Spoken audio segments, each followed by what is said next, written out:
बिस्मिल्लाहिर्रहमानिर्रहीम। अस्सलाम वालेकुम। उम्मीद है आप ठीक होंगे, खैरियत से होंगे। तैयब बलोच आपकी खिदमत में फिर से हाजिर है। जी, जुडिशल महाज से अहम डेवलपमेंट्स, जैसा कि आप जानते हैं कि नया हफ्ता जो है वो शुरू हो चुका है और उसकी कॉज लिस्ट भी जारी हो चुकी है, जबकि जजेस रोस्टर भी जो है वो जारी हो चुका है। तो आइंदा हफ्ते बड़े इम्पोर्टेंट केसेस की समाअत होने वाली है और सबसे इम्पोर्टेंट केस जो है वो वही केस है जिसका आपको मुझे बड़े अरसे से इंतज़ार था, जो बड़े अरसे से समाअत के लिए ही नहीं लग रहा था। जी, मैं बात कर रहा हूँ रिजर्व सीट्स केस की, यानी मखसूस नशिस्तों से मुतल्लिक जो नज़रसानी दरखास्तें हैं वो भी मंगल को समाअत उन पर होने जा रही है। और मंगल को जस्टिस अमीनुद्दीन खान की सरबराही में 13 रुकनी कॉन्स्टिट्यूशनल बेंच इस मामले पर समाअत करने जा रहा है और ये समाअत इंतहाई अहम भी समझी जा रही है।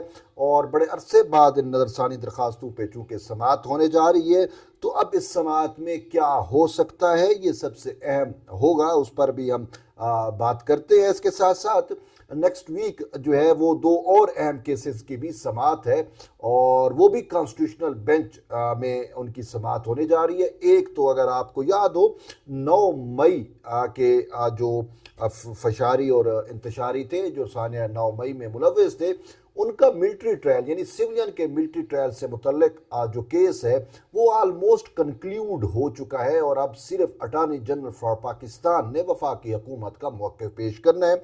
3 नुकात अटॉर्नी जनरल ने कहे थे कि मैं उन पर जो है वो 45 मिनट्स मुझे दरकार होंगे, यानी पौना घंटा 45 मिनट जो है वो दरकार होंगे। अब देखना ये है कि मंडे को इस मामले पर समाअत है, तो मंडे को अटॉर्नी जनरल फॉर पाकिस्तान वाकई ही 45 मिनट में समाअत मुकम्मल कर पाते हैं, अपने दलाइल दे पाते हैं, या ये मामला मजीद इल्तवा का शिकार होता है या मजीद इसमें समाअत मुलतवी होती है।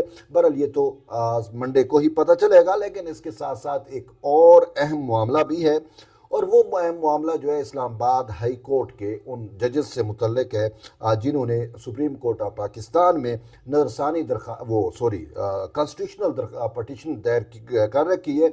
और उनका मुद्दा ये है कि सदर मुमलिकत की जानिब से जो 3 जज इस्लामाबाद हाई कोर्ट में जिनका तबादला किया गया वो तबादला गैर कानूनी है, उनसे उनकी सीनियरिटी मुतासर हुई है और ये इंडिपेंडेंट ऑफ अदलिया पे जो है वो एक किस्म का अटैक है। और उसमें उन्होंने मुद्दा इख्तियार किया कि हमारे जो ये जजेस हैं हमें जो है वो सज़ा दी जा रही है। अब सज़ा किस बात की दी जा रही है आपको पता है, मुझे पता है कि जी इमरान खान, ये वही जज हैं जिन्होंने लेटर लिखे, लेटरबाज जज जिन्हें आप और मैं कहते हैं।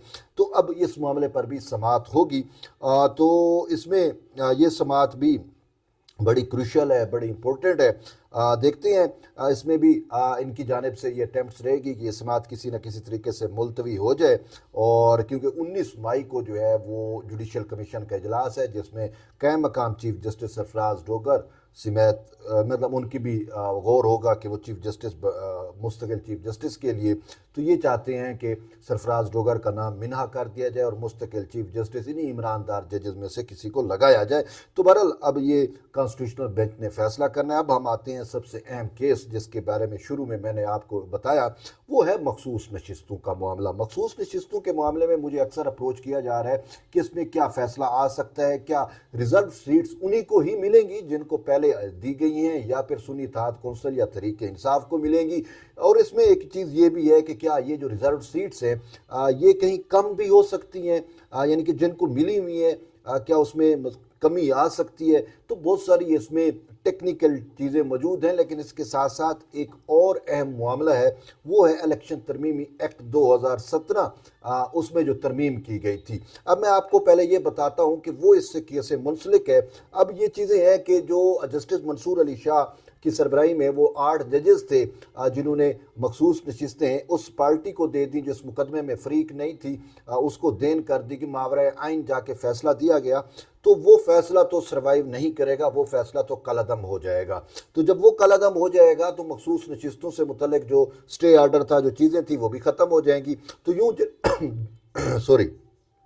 यूँ जिनको मखसूस नशिस्तें मिल चुकी हैं वो बहाल हो जाएंगे। तो वो तो बहाल हो जाएंगे। लेकिन बात ये है कि इसमें और भी चीज़ें समझने की हैं। अब ये जो मखसूस नशिस्तें रिजर्व सीट्स केस का फैसला आया था, ये इसकी आप 3 डिमेंशन कर लें, या हैं 3 डिमेंशन, यानी 3 मुख्तलिफ आर्डर हैं एक ही पॉइंट पे, एक ही नुक्ते पे, एक ही चीज़ पे। अब एक जस्टिस मंसूर अली शाह वाला 8 जजेस वाला फैसला है, जिसको आप अक्सरियती फैसले कहते हैं। उसके बाद एक अकलियती फैसला है जस्टिस अमीनुद्दीन खान और जस्टिस नईम अफगान का, वो दोनों इस बेंच में शामिल हैं। उन्होंने जो है वो जो दरख्वास्त, यानी पेशावर हाई कोर्ट का फैसला बरकरार रख के जो है उन्होंने वो दरख्वास्त जो थी मखसूस वो क्या नाम है अपना, ये सुन्नी इत्तेहाद कौंसिल की, इसको ही मुस्तरद कर दिया था। और जस्टिस मंसूर अली शाह का जो 8 जजेस का फैसला था, उसके बारे में उन्होंने कहा था कि ये मावरे आइन फैसला है। तो वो अगर फैसला हुआ तो उसमें फिर तमाम की तमाम सीटें, यानी अगर अमीनुद्दीन खान वाला जो फैसला उन्होंने पहले दिया, अगर वो फैसला बरकरार रखा जाता है और वही अक्सरियती फैसला बन जाता है कॉन्स्टिट्यूशनल बेंच की जानिब से, या उसको ओन कर लिया जाता है, तो उससे तो किसी की कोई सीट मुतासर नहीं होगी। वो जो सीटें जिनको मिल चुकी हैं वो सारे के सारे वही सीटें होंगी। अब आते हैं तीसरे मैटर पे। तीसरा मामला है जस्टिस जमाल खान मंदोखेल काजी और काजी फैज ईसा ने एक अलग सी राय दी थी, और उनकी राय ये थी कि जिन तहरीक इंसाफ वालों ने जो इलेक्शन से कबल अपनी पार्टी के सर्टिफिकेट्स जमा कराए थे, उनको मखसूस नशिस्त उतनी मतलब मखसूस नशिस्तें उनको मिल सकती हैं। ये जो मंसूर अली शाह ने क्लॉक रिवर्स करके किया तो वो तो नहीं, लेकिन वो जिन्होंने की थी, तो उससे मुतल्लिक अब ये राय दी जा रही है कि अगर जस्टिस जमाल खान मंदोखेल और काजी फैज ईसा वाला फैसला बरकरार रखा जाता है, तो फिर मखसूस नशिस्तें कुछ हद तक कम हो जाएंगी। कम यूँ हो जाएंगी कि जिनको मिली हुई हैं उनमें से कुछ फिर नशिस्तें तहरीक इंसाफ को देनी पड़ेंगी। वो ऑलमोस्ट 7 बने, 6 बने, 3 बने, 4 बने।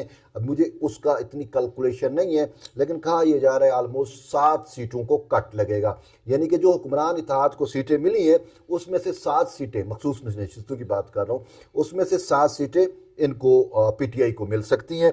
तो यूँ यानी कि ये 3 डिमेंशन है। अब मंसूर अली शाह वाला फैसला तो नल एंड वाइड होगा, लेकिन क्या आया अमीनुद्दीन खान वाला फैसला सरवाइव करेगा, उसी को ओन किया जाएगा, या जस्टिस मंसूर अली शाह जस्टिस जमाल खान मंदोखेल वाला फैसला जो है वो सरवाइव करेगा। ये अब कॉन्स्टिट्यूशनल बेंच पर है, आर्ग्यूमेंट्स पे है। लेकिन इसके साथ एक और अहम चीज़ है, और वो अहम चीज़ ये है कि इलेक्शन तरमीमी एक्ट 2017, अगरचे वो इसके साथ लगा हुआ नहीं है, लेकिन इलेक्शन तरमीमी एक्ट 2017 में जो तरमीम की हुकूमत ने, उस तरमीम से जो है वो सुन्नी इत्तेहाद कौंसिल हो या फिर तहरीक इंसाफ हो, इन दोनों को सीटें नहीं मिल सकती।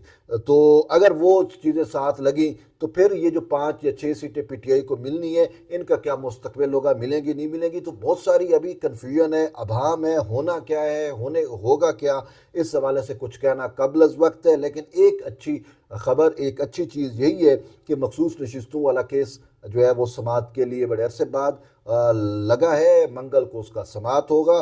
लेकिन उसमें सबसे अहम चीज़ ये है कि मखसूस नशिस्तें जिनको मिल चुकी हैं वो तो रहेंगी, उसमें से 5, 6 का या 7 का कट लग सकता है। वो भी कॉन्स्टिट्यूशनल बेंच पे है कि वो क्या फ़ैसला करता है, तो ये बड़ा इम्पोर्टेंट होगा। तो ख़ासकर वो अब देखते हैं, ये फ़ैसला मैं नहीं कर सकता, ना मैं ये जजेस ने करना है, आर्ग्यूमेंट्स के पर डिपेंड करता है, दलाल पे डिपेंड करता है। उसके बाद देखते हैं कि कौन सी स्कीम आती है, कौन सा फैसला सरवाइव करता है, या कोई नया डिफरेंट फैसला या एक नए एंगल से एक नई तरतीब के साथ फैसला आएगा। ये भी कुछ कहना कबल अज़ वक्त है। तो बहरहाल अब इंतज़ार है आपको, हमें सबको मंगल का। देखते हैं मंगल को इस मामले पे क्या होता है। लेकिन चूंकि बड़े अरसे बाद ये केस लगा है और इसकी पहली समाअत है नज़रसानियों की, तो मुझे तो गालबन यही लग रहा है कि पहली समाअत में नोटिस होंगे, फिर उसके बाद ये सब केस जो है वो होपफुली, हमारी ख्वाहिश भी है, कोशिश भी है कि ये केस डे टू डे लगे, यानी रोज़ाना की बुनियाद पर इसकी समाअत हो, ताकि एज़ सून एज़ पॉसिबल ये मामला अपने मंतकी अंजाम को पहुँचे।